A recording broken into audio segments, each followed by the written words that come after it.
अम्मा सोयरे हरिजन, अम्मा सोयरे हरिजन, जनी भाग्य निकिंचन, ज्यांच्या धैर्या नाही भंग भावै कविधरंग, भुके तहाने चित्ते सदा देव आठविते, ज्यांच्या धैर्या नाही भंग भावै कविधरंग, तुका म्हणे धन ज्यांचे निज नारायण, ज्यांच्या धैर्या नाही भंग भावै कविधरंग, सच्चिदानंद रूपाय विश्वोत्पत्त्यादि हेतवे तापत्रय विनाशाय श्रीकृष्णाय वयं नमः। पांडुरंगा करू प्रथम नमो। तुकाराम महाराजांचा अभंग आहे, अत्यंत महत्वपूर्ण अभंग आहे, संतपर या प्रकरणातील अभंग आहे। संतपर प्रकरणामध्ये महाराजांचे भरपूर अभंग आहेत आणि त्या संतांचे जे संतपरचे प्रकरण आहे त्या प्रकरणामध्ये महाराजांनी संतांचाच महिमा गायला, संतांचे कुठे लक्षण सांगितले, काही ठिकाणी संतांच्या भेटीचं महत्व सांगितलं, काही ठिकाणी संतांच्या चरणाचं सामर्थ्य सांगितलं, काही ठिकाणी संतांच्या भेटीच्या काळाचं महत्व सांगितलं, असे वेगवेगळ्या माध्यमातून महाराजांनी संतांचे लक्षण सांगून खूप विस्ताराने संतांचं तोंड भरून कौतुक त्या अभंगामध्ये केलेले। पण आजच्या अभंगाची विशेषता ही आहे, महाराजांनी तर संतांचे लक्षण सांगितलेच, पण ज्या संतांचे आता मी लक्षण सांगत आहे त्या संतांसोबत माझा काय संबंध आहे तो संबंध दाखवत असताना महाराजांनी एक अत्यंत सुमधुर गोड सर्वांच्या परिचयाचा असा शब्द समोर ठेवलेला आहे, तो म्हणजे स्वैरा शब्द। विठाला विठाला स्वैरा शब्दाच्या संबंधाने जर आपण चिंतन करायचा प्रयत्न जर केला तर स्वैरा शब्द हा सर्वांच्या परिचयाचा शब्द आहे। मराठी भाषेच्या प्रांतामध्ये नेहमी वापरला जाणारा हा स्वैरा शब्द आहे। स्वैरा शब्दाचा प्रयोग तुम्ही आम्ही नेहमी करत राहतो। ग्रामीण भागामध्ये स्वैरा शब्द प्रामुख्याने विशेष रूपाने लोक त्याचा कायम प्रयोग करत राहतात। या स्वैरा शब्दाच्या संबंधाने जर आपण चिंतन केलं तर स्वैरा शब्द जसा आपल्या बोली भाषेमध्ये सापडतो तसा संत वाङ्मयामध्ये पण बऱ्याच ठिकाणी हा स्वैरा शब्द आपल्याला आढळून येतो। काही वेळेला कसं असतं, आपण प्रपंचामध्ये बोलले जाणारे शब्द तसेच शब्द आपल्याला संत साहित्यामध्ये म्हणजे संतांच्या ग्रंथामध्ये पाहायला भेटतात आणि त्याच्याही पुढच्या जर पायरीचा आपण विचार केला ना, जे संत वाङ्मयामध्ये शब्द सापडतात ना तसेच तत्सदृश्य शब्द हे संस्कृत ग्रंथामध्ये आपल्याला पाहायला भेटतात। काही वेळेला असं असतंय, संस्कृत ग्रंथामधले शब्द आणि संत वाङ्मयातले शब्द या दोन्हीचा जर आपण विचार केला, संतांनी घेतलेला शब्द आणि संस्कृत ग्रंथामध्ये आलेला शब्द, वैदिक वाङ्मयामध्ये आलेला शब्द, त्या दोन शब्दाचा एकमेकाशी काय संबंध आहे का, आणि संतांनी शब्दाचा केलेला अर्थ काय आहे आणि संस्कृत ग्रंथकर्त्यांनी त्या शब्दाचा नेमका केलेला अर्थ काय आहे याचा विचार करता करता एखादा अभंग म्हणा, एखादी ओवी म्हणा, त्याच्यावर बराचसा विस्तार होऊन जातो। पण काही शब्द मात्र असे आहेत संत वाङ्मयामध्ये, ते फक्त संत वाङ्मयामध्ये आणि आपल्या बोली भाषेतच सापडतात, त्याच्या संस्कृत भाषेमध्ये कुठं काय असे पाळमुळं आढळून येत नाहीत। त्यातीलच हा स्वैरा एक शब्द आहे, विठाला विठाला। आपल्या सर्वांच्या परिचयाचा असणारा हा स्वैरा शब्द आहे। स्वैरा शब्द आपण प्रत्येक जण ऐकतो का नाही? स्वैरा शब्दाचा आपण प्रयोगही करतो, आपण नेहमी बोलतोही ऐकतोही। मग नेमका स्वैरा शब्दाचा अर्थ काय? शब्द तर आपण ऐकतो, नेमका आपल्याला संसाराच्या क्षेत्रामध्ये स्वैरा शब्दाचा आपण कोणता अर्थ करतो किंवा आपण बोलत असताना नेमकं स्वैरा शब्द कोणत्या अर्थाला धरून बोलतो याचा जर विचार केला तर आता हा स्वैरा शब्द तुम्हाला ऐकून आहे तुम्ही, पण अर्थ माहिती नाही। ज्ञानोबारायांनी ज्ञानेश्वरीच्या 18व्या अध्यायामध्ये स्वैरा शब्दाचा गोड अर्थ सांगितला, म्हणजे प्रपंचाच्या क्षेत्रामध्ये जीवन जगणारे लोक स्वैरा कोणाला म्हणतात याचा विचार ज्ञानोबारायांनी 18व्या अध्यायात सांगितला। स्वैरा कोणाला म्हणतात? ऐका, ज्ञानोबारायांची भाषा गोड भाषा आहे महाराज। व्यवहारामध्ये प्रपंचाच्या क्षेत्रामध्ये आपल्याला काही शब्दाचे अर्थ कळत जर नसतील तर मनुष्याने जरूर ज्ञानेश्वरी वाचावी। जरूर ज्ञानेश्वरीमध्ये बरेचसे काय आपल्या जीवनातले प्रश्न म्हणजे संपून जातात। ज्ञानोबा सांगतात हे लोक स्वैरे कोणाला म्हणतात? ज्ञानोबाची भाषा आहे का? पै स्वार्थीचे उपकरे तयाची नाम स्वैरे। ज्ञानोबा म्हणतात स्वैरे त्यांनाच हे लोक म्हणतात, कोणाला? स्वार्थीचे उपकरे, आपला स्वार्थ सिद्ध करण्यासाठी त्याच्यासाठी जे आपल्याला सहाय्यभूत असतात म्हणजे जे मदत करणारे असतात व्यवहारातले लोक त्याला स्वैरे म्हणतात। ही ज्ञानोबारायांनी केलेली भाषा आहे। विठाला विठाला। ज्ञानोबा सांगतात स्वैर कोणाला म्हणायचं? आपल्या हितासाठी, लौकिक आपल्याला काहीतरी मिळवायचंय ते मिळवण्यासाठी जे जे आपल्याला कोणी मदत करणारे लोक असतात ना, प्रपंचातले लोक त्याला स्वैरा म्हणतात। ऐका, स्वैरा म्हटलं की स्वैरा शब्दाच्या अगोदर आपली आणखी भूमिका आहे। स्वैरा कुठं स्वैरा कोणाला म्हणतात? जिथं सोयरीक केली जाते त्याला स्वैरा म्हणतात। मग सोयरीक कुठे केली जाते? आता आपल्याला स्वैर शब्दाचा अर्थ कळाला ना. स्वैर म्हणजे काय? आपल्या स्वार्थासाठी मदत करणाऱ्याला काय म्हणतात? बोला काहीतरी बोला.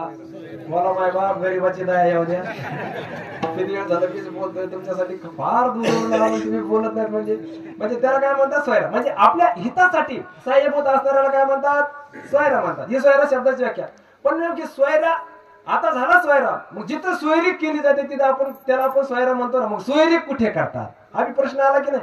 मग याचंही उत्तर आपण हाही प्रश्न ज्ञानोबारालाच विचारू. माऊली, आपण स्वैरा शब्द सांगितला, संसारातले लोक स्वैराची व्याख्या तुम्ही सांगितली हो, पण आम्हाला हे सांगा की सोयरीक कुठे केली जाते. आता ऐका ज्ञानोबाराच्या गोड होया, त्यातील काही तुमच्या पण पाठांतर द्या. अगदी ज्ञानेश्वरीचा 18वा अध्याय संपत आल्यानंतर श्लोक सगळी संपली आणि तिथं ज्ञानोबारांनी काय सुमधूर गोड ओव्या ठेवल्यात. काय ज्ञानोबाराची दृष्टी असेल? ज्ञानोबारा सांगतात ऐका. चंद्रो ते चंद्रिका, शंभू ते अंबिका, संत तेथे विवेका, असने के जे राव तेथे कटक, सौजन्य तेथे सोयरेक, वन्य तेथे दाहक, सामर्थ्य की. काय गोड भाषा आहे. ज्ञानोबारा सांगा, अरे चंद्र तेथे चंद्रिका, आकाशामध्ये जिथं चंद्र आहे तिथं चांदणे असतातच, हा सिद्धांत आहे.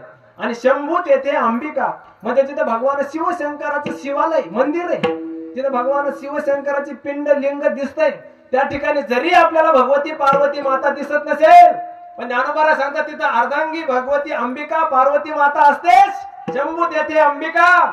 आणि जिथं संत महात्मे असतात, साधू पुरुष राहत असतात, त्या ठिकाणी संत तेथे विवेका. विवेक म्हणजे तत्वज्ञान, विचार राहत असतो. बघा किती ज्ञानोबारांनी हे गोड चिंतन आहे. त्याच्या पुढच्या वेळीमध्ये ज्ञानोबारा सांगतात रावो तेथे कटक. रावो म्हणजे राजा, कटक म्हणजे सैन्य. जिथं राजा आहे तिथं त्याचं सैन्य असतं.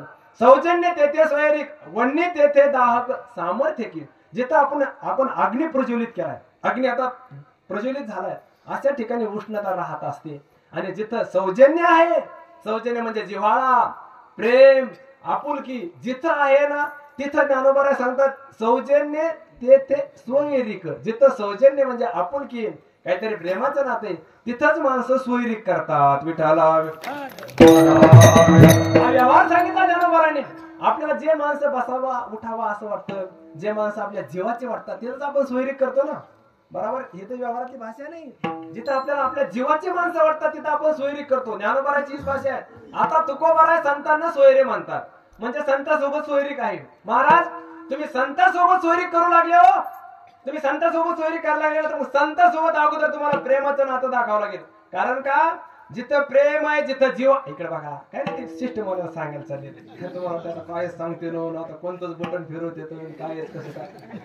पास कमी करा, ट्रबल वाढवा, बेस द्या, गेंद वाढवा, आपल्याला त्याचं ज्ञानच नाही. महाराज एका ठिकाणी कीर्तन करत होतो. ते कीर्तन सुरू असताना पकवाजाने सांगितलं की धुमाचा आवाज आहे ना थोडा कोमल कर, पुढीचा आवाज थोडा कडक कर आणि थोडा बेस दे, ट्रबल वाढव. गायकाने सांगितलं थोडा युगो काय इको. दुसऱ्या गायकाने सांगितलं बाज कमी कर. आपली बाज म्हणजे बास. एक जण एक सांगलं, एक मध्ये असा आवाज दे, एक जण मध्ये तसा आवाज दे. सगळे 7-8-10 गायक मोठा कार्यक्रम. ते शिट्टे मला माझ्याकडेच पाहत राहिले. नेमकं महाराज काय मागते. कुणी म्हणते आवाज असा दे, कुणी म्हणते कडक दे, कुणी म्हणते सॉफ्ट दे, कुणी म्हणते गेन दे, कुणी म्हणते ट्रबल दे, कुणी म्हणते बास दे. प्रत्येक जण काही ना काही मागत होतं. शिट्टे मला माझ्याकडे पाहत होता. आता नेमकं महाराज काय मागते म्हणून. त्या शिट्टे मला मुलं काय काळजी करू नको, सगळ्याला दे, आणि सगळ्याला देऊन जर थोडंफार काही शिल्लक राहिलं तर मला आपल्याला माहिती. ज्याला ज्याचं जो जेथीचे गौरव नेले तयासी ते भिंगुरवाने. विठाला विठाला.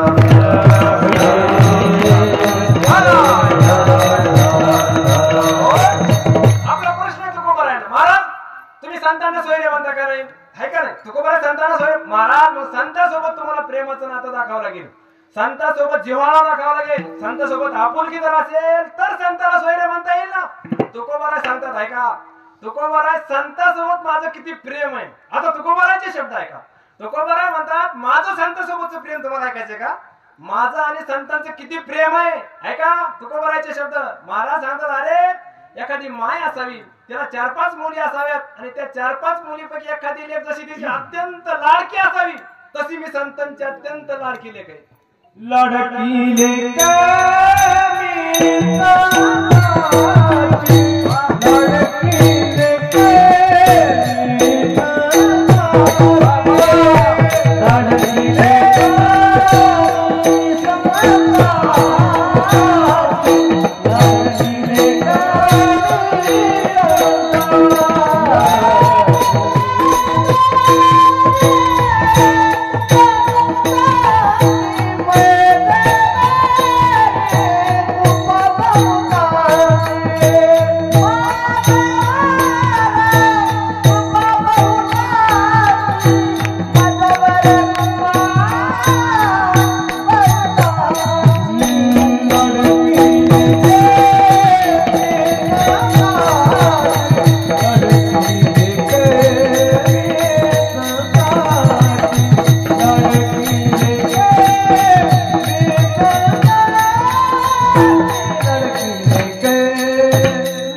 लाडकीचं अत्यंत जिव्हाळ्याचं प्रेमाचं नातं ना तितकं माझा तुकोबर लाडकी लेख मी संतांची याच्या पाठीमागे म्हणण्याचा हेतू हा आहे की संतांचं आणि माझं तितकं प्रेमाचं नातं आहे. जसं माईचं आणि लेकीचं प्रेमाचं नातं ना तितकं माझं आणि संतांचं जिव्हाळ्याचं नातं आहे म्हणून संतांसोबत सोयरी काही विठाला विठाला विठाला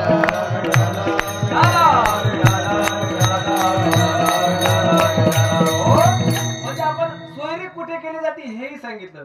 सोयरा कोणाला म्हणतात हेही सांगितलं. सोयरा कोणाला म्हणतात बरं सोयरा की चार हे तर मला परत सांगतो. तुम्ही जर मी सोयरा शब्दाची सांगितलेली ज्ञानोबा यांनी 18व्या अध्यायामध्ये केलेली जी व्याख्या आहे ती जर ध्यानात ठेवली नाही तर मग माझं कीर्तन करून उपयोग नाही आणि तुम्ही ऐकूनही उपयोग होणार नाही. परत सांगतो. सोयरा कोणाला म्हणतात? आपल्या स्वार्थासाठी जे मदत करणारे असतात त्याला काय म्हणतात आपण? सोयरा म्हणतो. एवढीच व्याख्या बस. याच्या पलीकडे काय एवढंच ध्यानात ठेवा तुम्ही. पण एवढंच ध्यानात ठेवा नका कीर्तन हे ऐकत राहा. आता ही सोयरा शब्द आहे. महाराज ऐका आता काय ज्ञानोबा जे सोयरा शब्दाची व्याख्या जी सांगितली ना ती ही संसाराच्या क्षेत्रामधली सांगितली. लोक सोयरा कोणाला म्हणतात हे सांगितलं. आणि काय या ठिकाणी हा अभंग आहे परमार्थिक क्षेत्रामध्ये. क्षेत्र दोन आहे. एक संसार आहे एक परमार्थ आहे. आणि दोन्ही क्षेत्रामध्ये मराठी भाषेच्या शब्दाचा प्रयोग केला जातो. बऱ्याच वेळेला असं असतं संत वाङ्मयामध्ये असलेले शब्द आणि आपण संसारामध्ये जे शब्दाचे प्रयोग करतो ते शब्द संतांनी केलेला शब्दाचा प्रयोग आणि आपण केलेल्या शब्दाचा प्रयोग त्या दोन्हीच्या अर्थाचा काहीच संबंध नसतो. काहीच संबंध नाही. बरेच शब्द असे आहेत महाराज ते शब्द आपण संसारात ज्या अर्थाने बोलतो ना संत महात्म्याला त्या शब्दाचे अर्थ माहित नाही. सुख म्हणजे मानत नाही संत महात्मे. सुख दुःख ऐका पुण्य पाप ह्याचे शब्दाचे आपण प्रयोग करतो ना याचे एकदम विरोधी अर्थाने संत महात्म्याला अपेक्षित आहे. आपण पुण्य कशाला म्हणतो? फार झालं पुण्य कशाला? जर भौतिक गोष्टी जर आपल्याला काही प्राप्त झाल्या भौतिक ऐश्वर्य भेटलं चांगल्या ठिकाणी जागा घेतली चांगल्या ठिकाणी घर बांधलं लोक त्याला पुण्य समजतात. अरे आम्ही पुण्यवान आहेत अशा ठिकाणी जागा आपण त्याला पुण्य समजतो. कशाला? काहीतरी विशेष नोकरी भेटली विशिष्ट पद भेटलं त्याला पुण्य समजतो. एखादी गाडी घेतली लोक त्याला पुण्य समजतात. नुसतं पुण्य म्हणत नाहीत लोक त्याला पुण्याचं लेबल लावून टाकतात. एखादी जर गाडी घेतली तर लोक सांगतात आजोबांची त्याच्यावर लिहिलेलंच असते आजोबांची पुण्य आहे बघा आजीची पुण्य आहे आई वडिलांची पुण्य आहे काकांची पुण्य आहे मामाची सासूची म्हणजे लोक पुण्य करतात. त्याला पुण्य लोकांनी नाव दिलं. काय संबंध आहे पुण्याचा? महाराज या वस्तूचा आणि पुण्याचा सरासरी काहीच संबंध नाही. काय संबंध आहे? मामाची पुण्य टाकायचा परवा काय संबंध आहे? मामाची पुण्याचा काय संबंध आहे? आपण एवढा काय खरं सांगू का पुण्य काही नाही. गाडी घ्यायला मामाने पैसे दिलेले असतात म्हणून ते पुण्य नाव टाकतात. आणि एकदा का मामाने ते नाव वाचलं ना पुण्य नाव टाकलं म्हणून मग ते मामा परत गाडीचे पैसेच मागत नाही मला. याच्यासाठी लोक पुण्य नाव बाकी काही नाही मला. आपल्या लॉकडाऊन झालं ना त्याच्या अगोदर एक घटना घडली लासलगावच्या कांद्याच्या मार्केटवर एका शेतकऱ्याने ट्रक नेला कांदा मार्केटला आणि कांदा मार्केटमध्ये ट्रक गेला. ज्या वेळेला ट्रक गेला त्यावेळेला ऑनलाईन कांद्याचा इतका भाव भडकला कांद्याचं सोनं झालं इतका कांद्याला भाव लागला भयान. महाराज जिथं त्याला 4 लाखाचे कांदे व्हायचे ना महाराज तिथं त्याला त्या दिवशी त्यांनी मार्केटला नेलेला कांदा त्याला 13 लाखाचे कांदे झाले. किती?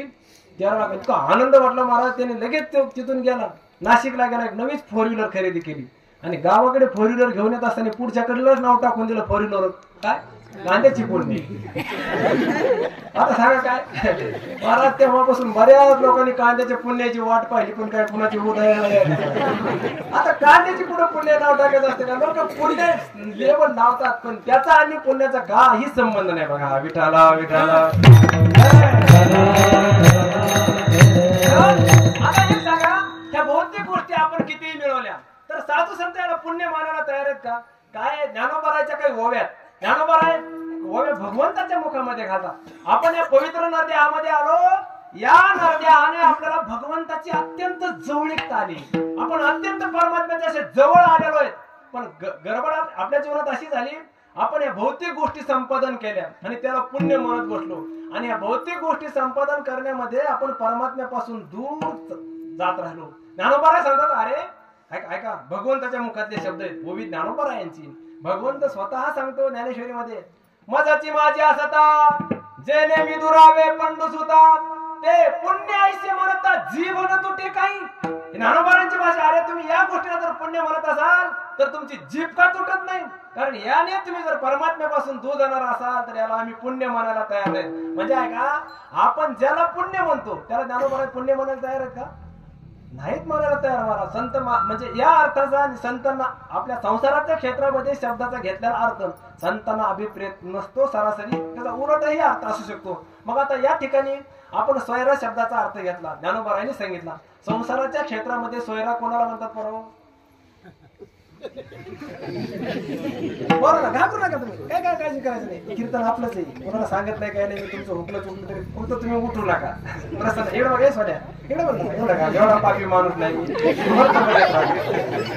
बरोबर स्वैरा बरोबर म्हणतं. काय नाव आहे तुझं? तुझं गड्यावाला सार्थक. वा, चांगलं सार्थक झालं माझं कीर्तनाचं. बरोबर नाव सार्थक. स्वामी काय ना घाबरायचं नाही काय नाही. चांगलं. पण पोर लग्न झालं सार्थक? कसं असतं, लग्न झालेले माणसं सरासरी चिंताग्रस्त असतात. चेहरा बारीक झाल्यासारखं. असं लग्न झालं नाही ना? लग्न झालंय का? नाही. करायचंय का? हा म्हणते. हुशार आहे, चांगलं गोंडच दिसते. हातात घडी, बोटात घडी. आता त्या सार्थकड पण मला असं वाटतं त्याला जावंय करून घ्यावं, पण माझंच झालं नाही. अशी सार्थक ऐक सार्थक व्याख्या काय आहे? आपल्या स्वार्थासाठी जे मदत करणारे असतात त्यांना आपण काय म्हणतो? स्वैरा म्हणतो. आता ही झाली व्यावहारिक भाषा. मग या भागामध्ये स्वैरा शब्दाला तुकोबाराला आणखी काही वेगळी भाषा अपेक्षित आहे का? किंवा वेगळ्या अर्थाने आपण त्याचा अर्थ करू शकतो का? असा जर विचार केला तर वेगळा अर्थ घेता येणार नाही. कारण या भंगापुरती जी ज्ञानोबारांनी संसाराच्या क्षेत्रामध्ये व्याख्या सांगितली तीच व्याख्या घेऊन अभंगाचा अर्थ लावावा लागतो. कसं काय? कारण व्यवहारामध्ये स्वार्थासाठी जे मदत करणारे असतात त्यांना स्वैरा म्हणतात. मग तोच अर्थ इथं घ्यायचा. कोणता? जे स्वार्थासाठी मदत करतात आता त्यांना तुकोबारा स्वैरे म्हणतात. मग काय झालं महाराज? व्यवहारात ज्यांना स्वार्थ आहे, स्वार्थासाठी मदत करणारे आले की ते स्वैरे झाले. मग तुकोबाराच्या जीवनामध्ये बी स्वार्थ आहे का? तुकोबाराला स्वार्थ झाला ना. मग स्वार्थासाठी काहीतरी मदत करणारे झाले म्हणून त्या संतांना तुकोबारा स्वैरा म्हणायला तयार झाले. तर ऐका, तुकोबाराच्याही जीवनामध्ये स्वार्थ आहे, आपलाही स्वार्थ आहे ऐका, आणि तुकोबाराचाही स्वार्थ आहे. पण फरक आहे महाराज, आपल्या स्वार्थामध्ये आणि तुकोबाराच्या स्वार्थामध्ये फार मोठं अंतर आहे. तुकोबाराचा स्वार्थ ऐकायचा का? आपला स्वार्थ किती महाराज? या भौतिक गोष्टी मिळवण्यामध्ये आपण स्वार्थ समजतो.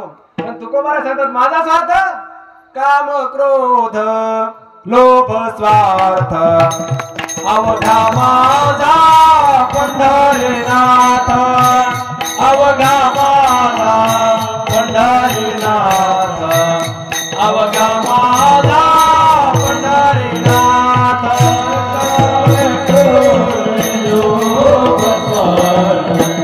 अवघा माझा पंढरीनाथ, अवघा माझा पंढरीनाथ, अवघा माझा पंढरीनाथ. काम क्रोध लोभ स्वार्थ अवघा माझा पंढरीनाथ, अवघा माझा पंढरीनाथ, अवघा माझा पंढरीनाथ.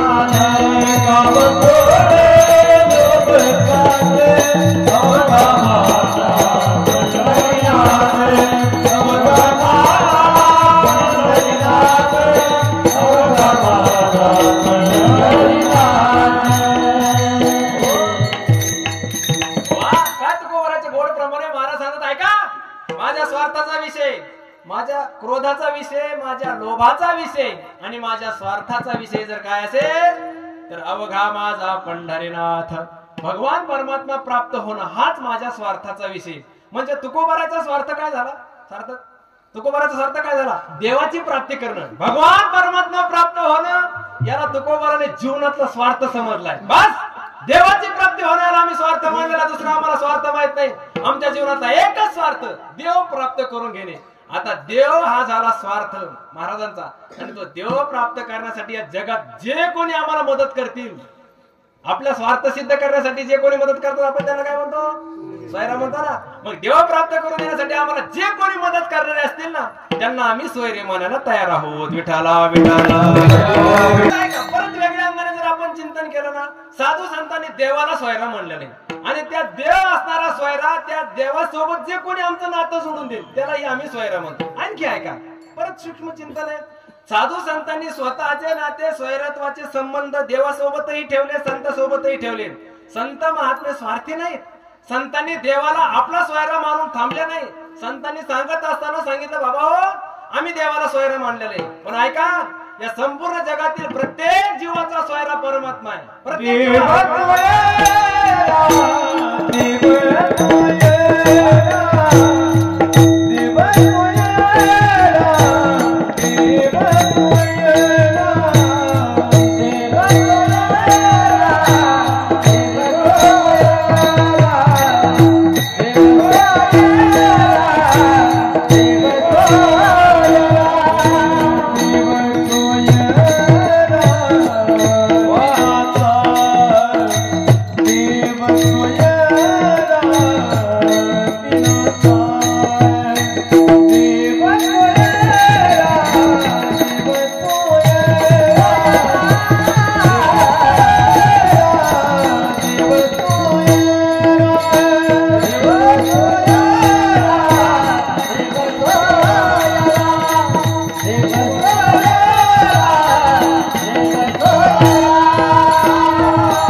दिनाचा सोयरा पांडुरंग.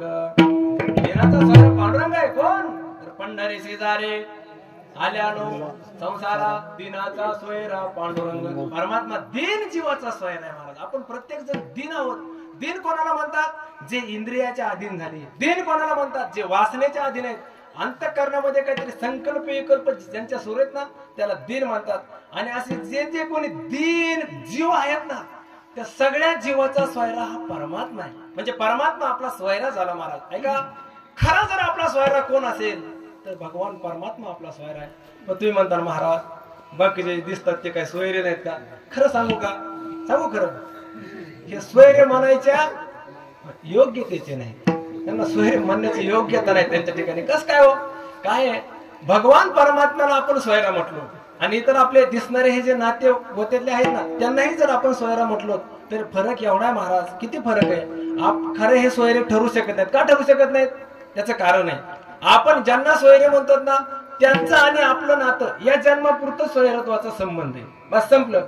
एकदा देह पडला की परत ते आणि आपण काही संबंध राहत नाही. पण भगवंताचा जर विचार केला तर भगवंताच ऐका, या जन्मात आपले जे आई वडील आहेत ना शास्त्र असं सांगतंय या जन्मातली आई परत पुढच्या जन्मामध्ये आई म्हणून भेटत नाही. माता अमाता भवती.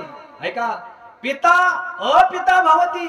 म्हणजे या जन्मातली आई आणि या जन्मातले वडील परत पुढच्या जन्मामध्ये आई वडील म्हणून आपल्याला भेटत नाही.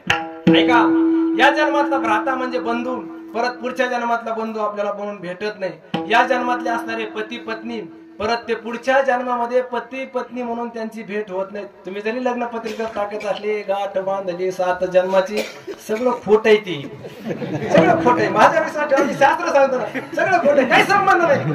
किती जन्माची ते तुम्ही फक्त पत्रिकेत राहतं परत भेट नाही गाठ नाही काही नाही. या जन्मापुरता संबंध बस संपलं. देह पडला की यांचे नाते गोते संबंध सगळे संपून जातात. मग देवाचा अहो ऐका ना, देवाचा नित्य संबंध आहे. आपला हा देह पडला परत दुसरा जन्म झाला आपल्याला. दुसऱ्या जन्मामध्ये आपण जीव ते जीवच आहोत ना. परमात्मा परमात्मा आहे, तो शिव आहे, आपण जीव आहोत. आणि जीव शिवाचा संबंध शास्त्रकारांनी मांडलेला आहे. म्हणून देवाला आपण सोयरा म्हटलं पाहिजे. बसा पाटील, हो सेठ बसा, या समोर बसा बसा, या या या या या बसा बसा, बसले बसले बसले. आता टाळी वाजवा पाटलासाठी. बरं झालं, आनंद वाटला. काही गडबड तर नाही ना? बरं झालं महाराज, बसलं मी याच्यात समाधानी. कारण माझ्या कीर्तनाला जर एखादा बारीक वर्ग उठून गेलं का माझं लयच वाईट महाराज. ते बस मला अटॅकचा झटका येतो. 2 अटॅक येऊन गेलेत मला. हे जर आता जात होतं कीर्तनातून तर मला माझं कामच होत होतं. तुम्हाला नाही गेला आणि पुढच्या वर्षी फोटो लावावा लागला. हो नाही ती घटना घडली असं तुम्हाला दुःख म्हणजे खंत झाली असती. पण बिचारा बरं झालं, चांगला आनंद वाटला. काय नाव आहे म्हटलं? राजवीर. वा, एक वीर आपल्याला महत्वाचे ध्येय, कारण ह्यांच्यावर आपल्याला सप्ताह टिकवायचं आहे पुढे. कारण हे जर नाता नाही सांभाळले तर भविष्यात आपल्या सप्ताहाची काय वाटेल.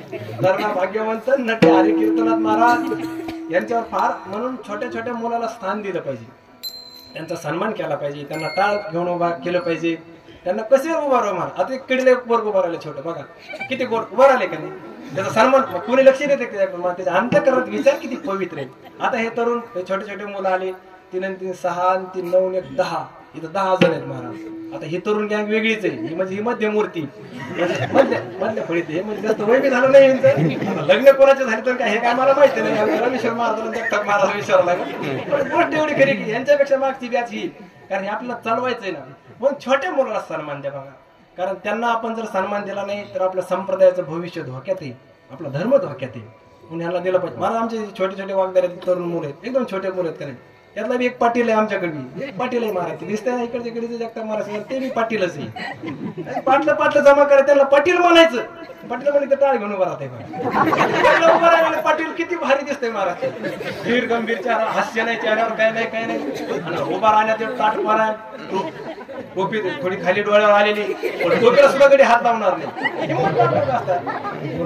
गोरख महाराज चिरंजीव होते, राहिलं का नाही. अरे त्याला सन्मान द्या, अशी टोपी वाकडी झाली, सरळ का थोडी सरळ करा, सरळ करा, तुमची सरळ करून घ्या. त्यांना सन्मान दिला पाहिजे महाराज. जर आपण ह्यांना आता सन्मान नाही दिला ना तर मग भविष्य कसं आहे. महाराज आपल्याला कोणी जॉब करत असेल, नोकरी करत असेल, आमच्या गावाचा सप्ताह आला ना 7 दिवसाची रजा आमच्या जगताप बाबांनी दिली का नाही, जगताप साहेबांनी रजा दिली का नाही, दिली महाराज. ती 7 दिवसाची रजा ठेवून आले का नाही. अशी हे भविष्य त्यांना इतकं प्रेरणा वाटली पाहिजे. अरे आमच्या गावाचा सप्ताह, नोकरी काय 10 दिवसाची रजा देऊन आम्ही येणार म्हणजे येणार, असं त्यांना सन्मान. तरुण मुलं जर समोर आले ना त्यांना बसवलं पाहिजे महाराज. काय काय म्हातारे असे खोडीचीत महाराज, डंगरे आपले हे वयस्कर भाजनात येऊन म्हटली महाराज ते जाते पण ते जाताना महाराज नीट जाते, ते जाताना सांगून जाते मी आता चाललोय पण मी पुन्हा येईन, सप्ताह बंद पाण्यासाठीच येईन असं म्हणतात. याला आपण सन्मान दिला पाहिजे महाराज. त्याच्याकडे मला मगापासून बोलावं वाटत होतं, ते किती त्याचं नाव माहित नाही, मला माहित नाही, अतिशय यांचा मुलगा एवढं माहित झालं, पण उभा राहिले का आता कमर हात देऊन उभा राहिले महाराज.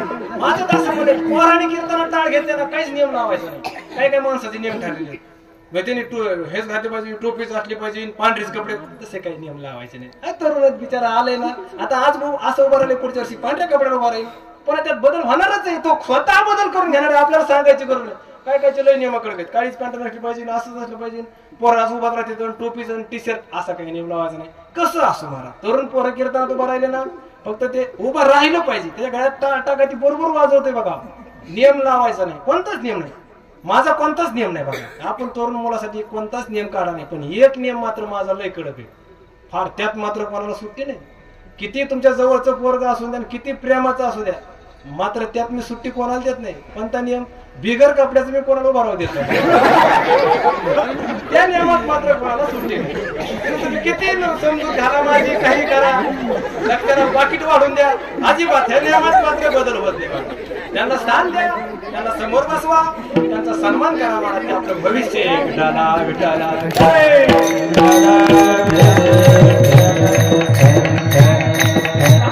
भविष्य महाराज त्यांचं कौतुक केलं पाहिजे. जितके येतील तितके तरुण, आपलं कसं जेवण झालं की लोक कीर्तनाला येत नाहीत, त्यांना आणायचं, गोड बोलून आणायचं, थोडं 1 तास भरायचं, असं करून त्यांना नाद लावा.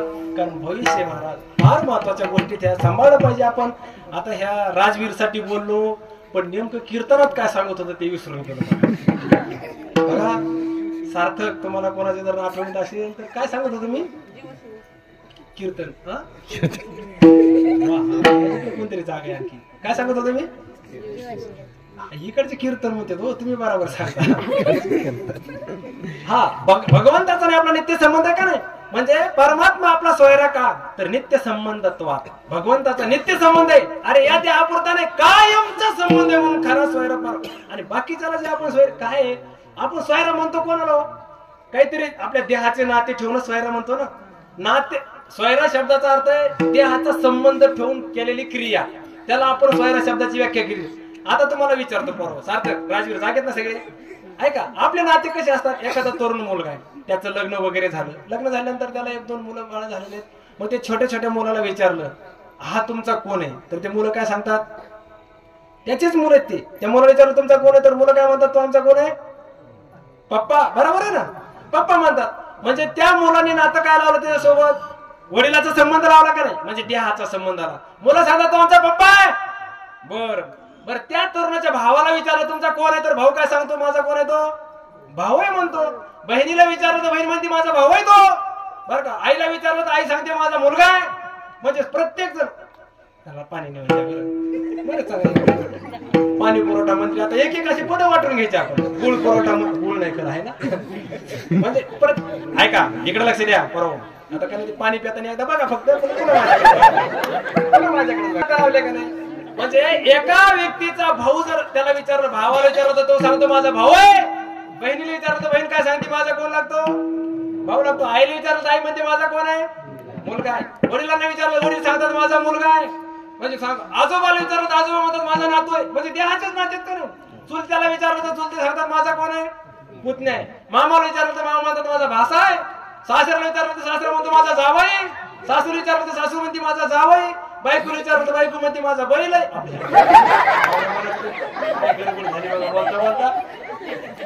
काय असं नाही चुकून शब्द गेला सगळ्याची माफी मागतो. कारण गडबड अशी होती बोलता बोलता भावनेच्या भरात खरेच शब्द तोंडातून निघून जाते. असं बोलायला नाही पाहिजे सरासरी म्हणजे असं व्हायला नाही पाहिजे. बरं चुकून शब्द केला आता त्याला तुमच्या सगळ्याची माफी मागतो आणि तुम्ही माफ करताना हे मला अपेक्षा आहे. बायको काय म्हणते माझा आपले हे नवरा म्हणतात नाही काय काय भागात ते बोलतात की शब्द होऊन जातात कधी कधी घडतं ते असं. आता म्हणजे प्रत्येकाने नातं लावलं काय संबंध महाराज हे देहाला धरून आपण नाते लावले पण देह पाडला ते नाते संपले. महाराज आपले नाते कुठपर्यंत असतात. स्वार्थी पोटी लोक महाराज फक्त प्रेम करतात. योग काय एखाद्याचा जर मृत्यू झाला तर मृत्यू झाल्यानंतर त्या माणसाला कुठे घेऊन जातात परव हा तुम्ही काय पोर आहेत का पोरने सांगायचं असं कसं पाखा टाकायचं मला पोरा कुठे नाही झालं. एखाद्याचा जर माणसाचा मृत्यू झाला तर त्याला कुठे घेऊन जातात वा बरं हुशार आहेत बरं. महाराज मी असं लो महाराज एका ठिकाणी विचारलं पोराला ते पोरं मी म्हणलं अरे माणूस जर मेला तर कुठे नेतात ते पोरं म्हणले सासर वडील काय संबंध स्मशानभूमीत येतात करायचं. आता स्मशानभूमीमध्ये नेले. आता हा समाज ज्यांना आपण सोयरा म्हणतो ना त्याची स्वार्थी वृत्ती आहे का किती स्वार्थी लोक असतात महाराज. त्यांच्या अंतःकरणामध्ये स्वार्थ जागृत असतो कायम जागृत असतो. स्मशानभूमीमध्ये नेलं सगळे पाहुणे रावळे सगळे आता एकत्रित आलेत. आता त्याला चितेवर ठेवले चिता पेटवली. तेवढ्यात एक जण म्हणताय अरे हे नेमकं आज गेलंय याचा दावा कधी येते बघा. कारण आपल्या दहाव्याला पण यावं लागलं आपली इच्छा नाही पण डोक्यासाठी यावं लागलं महाराज कशासाठी दहाव्यासाठी यावं लागलं. आता यावं त्याचा शनिवारी मृत्यू झालेला असा ते म्हणते बघ दावा कधी येते ते म्हणते दावा शनिवार 8 रविवार 9 सोमवारी दावा म्हणजे सोमवारी दावा यायला ते म्हणतो अरे सोमवारी दावा येते म्हणल्यानंतर मग आपला सोमवार नेमका 10व्यात सोडायचा का घरी सोडायचा. म्हणजे याला सोमवाराची काळजी आणखी ते जळाला नाही चितेवर हात तशी ठेवलंय त्याला ते जळायच्या अगोदरच ह्यांना सोमवाराची काळजी पडते. मग खरं सांगा ह्यांना सोयरा म्हणायची यांची योग्यता आहे का. मग खरा सोयरा कोण आहे रखुमाईच्या पते सोयरिया रखुमाईच्या पते सोयरिया रखुमाईच्या पते सोयरिया सदा माझे डोळे तुझी मूर्ती सदा माझे डोळे तुझी मूर्ती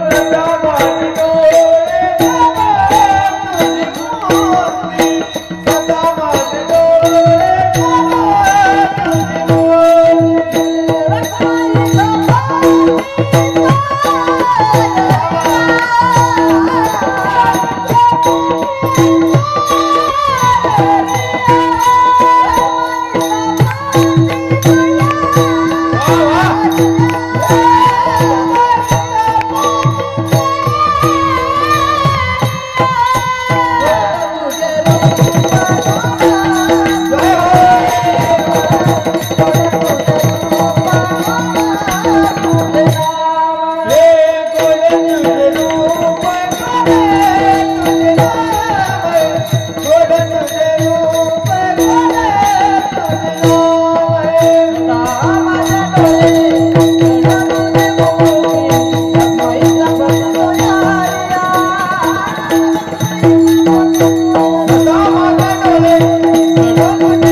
रुक्मिणीचा पती म्हणजे पांडुरंग परमात्मा आपला खरा सोयरा आहे.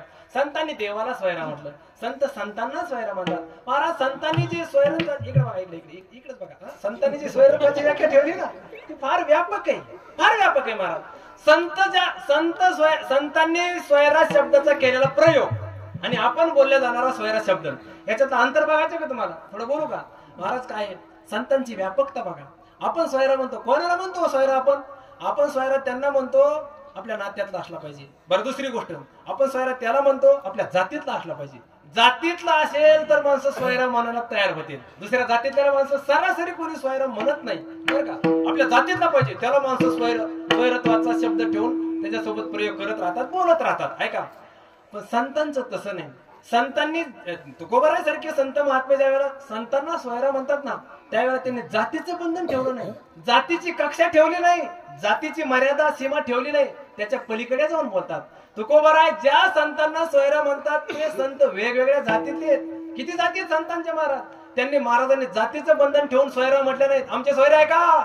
सोयरे कोण? राघो जग मित्रा नरहरी सोनारा, मित्रा नरहरी सोनारा, जग मित्रा नरहरी सोनारा, मित्रा नरहरी सोनारा, हरिदास कबीर सोयरिया,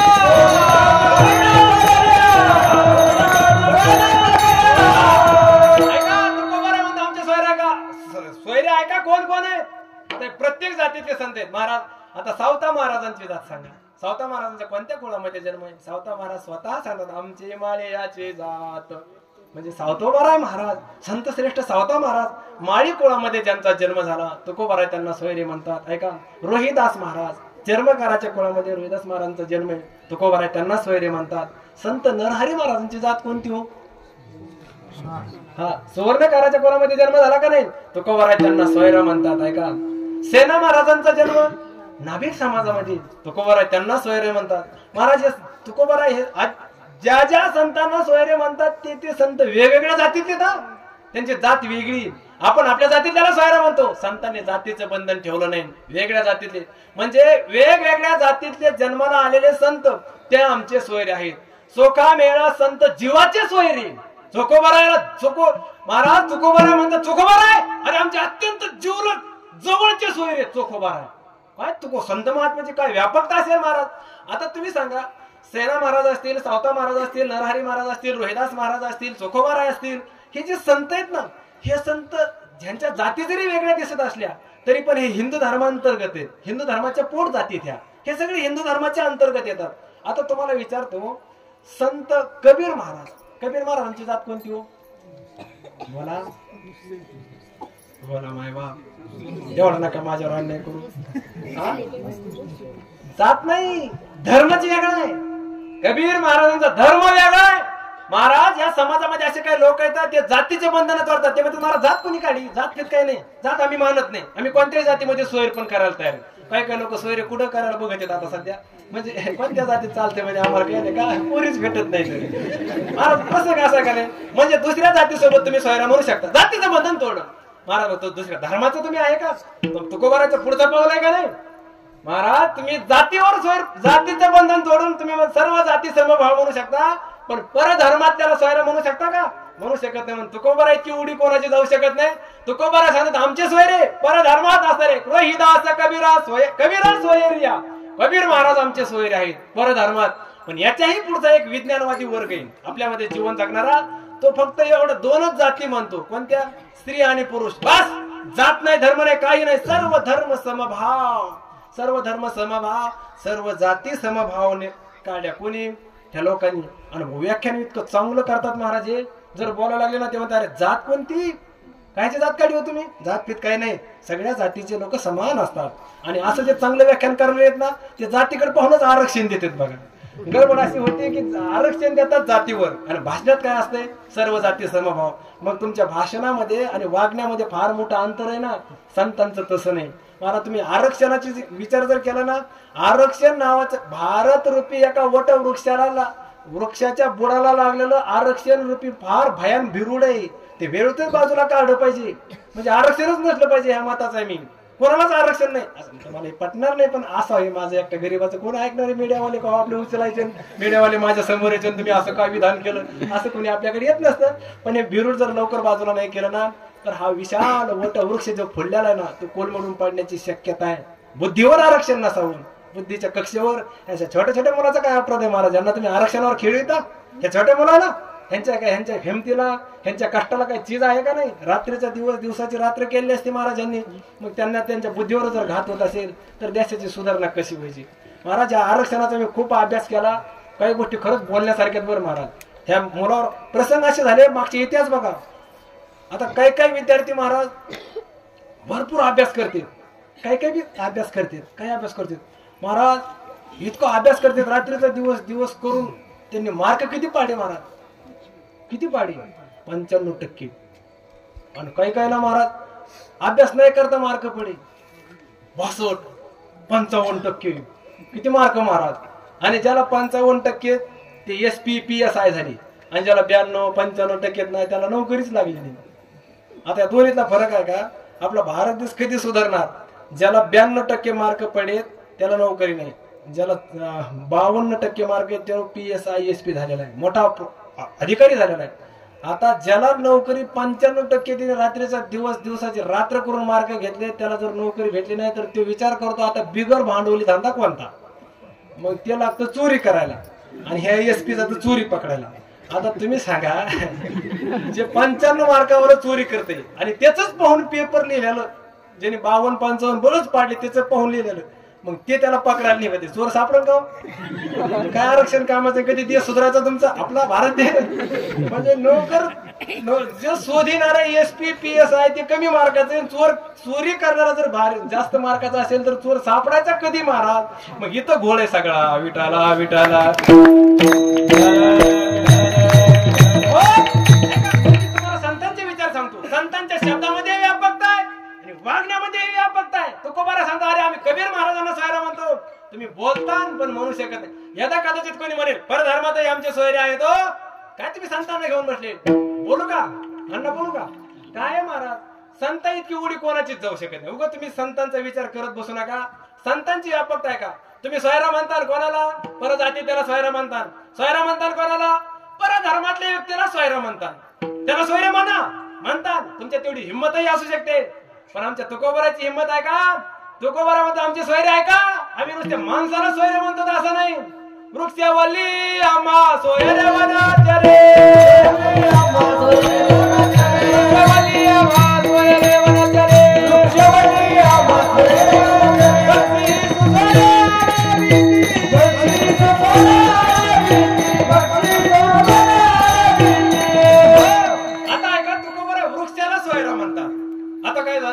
वृक्ष सोयरा आमचा वेली आमचा सोयरा आहे ऐका वनचरे पक्षी ही सुसरे आळविती आमचे सोयरे.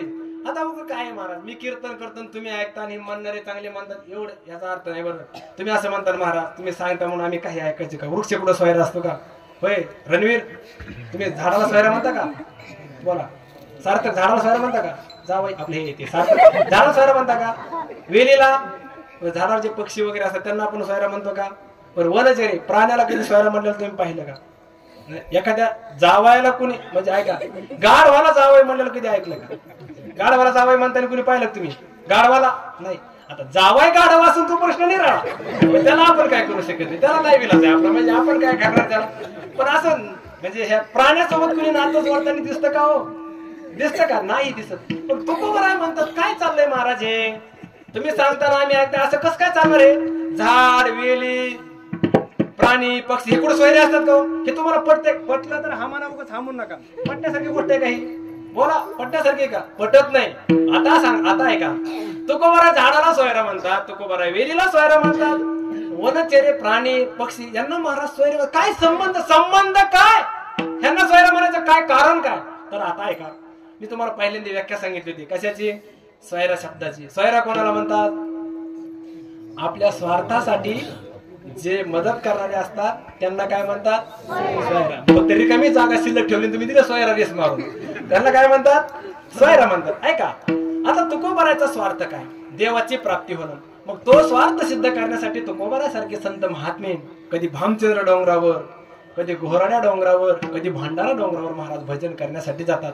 ज्या वेळेला तुकोबाराय भामचंद्र सारख्या एका पर्वतावर भजन करण्यासाठी जातात, तिथं महाराज ज्या ठिकाणी भजन करायला बसलेत ना, तिथं तो वृक्ष आहे. ज्या वृक्षाखाली महाराज भजन करायला बसलेत, तो वृक्ष महाराजावर सावली धरू नये, सावली धरलेली त्यांनी, ऊन लागू देत नाही. ज्या वृक्षाखाली महाराज भजन करायला बसलेत, त्या वृक्षावरून खाली अशा वेली उतरलेल्या, महाराजांचे काही फोटो तुकोबारायचे.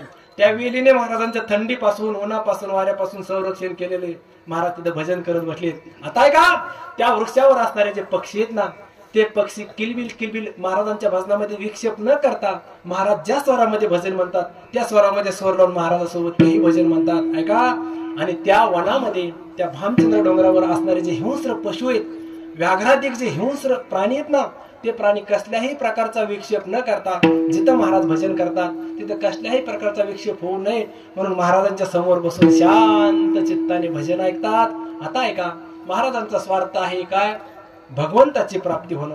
आणि त्या भगवंताची प्राप्ती होण्यासाठी, त्या परमात्म्याचं भजन होण्यासाठी महाराज एकांतामध्ये जातात. आणि त्या एकांतातल्या भजनाने महाराजांना तो परमात्मा भेटण्यासाठी येतो. आता भगवंताची प्राप्ती होणं हा तुकोबाराच्या जीवनातला स्वार्थ आहे. आणि तो स्वार्थ सिद्ध होण्यासाठी मदत किती जणांनी केली हो?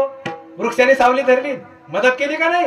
कोणता स्वार्थ? अरे देव भेटणे जर माझा स्वार्थ आहे, तर तो स्वार्थ सिद्ध करण्यासाठी मी जे भजन करत होतो त्या भजनासाठी हे सगळे सहाय्यभूत आहेत. वेलीने माझं संरक्षण केले, वृक्षाने सावली धरली, आणि पक्षीही सुस्वरी आळवितील, ते सगळे मला भजनामध्ये सामील आहेत. आणि सर्वांच्या साह्याने मला भगवान परमात्मा भेटायला येतो. आणि तो परमात्मा भेटत असेल आणि तो स्वार्थ सिद्ध करण्यासाठी जर सगळे माझे मदत करते असतील, तर आता ते कोण झाले? आमचे सोयरे झाले. विठाला विठाला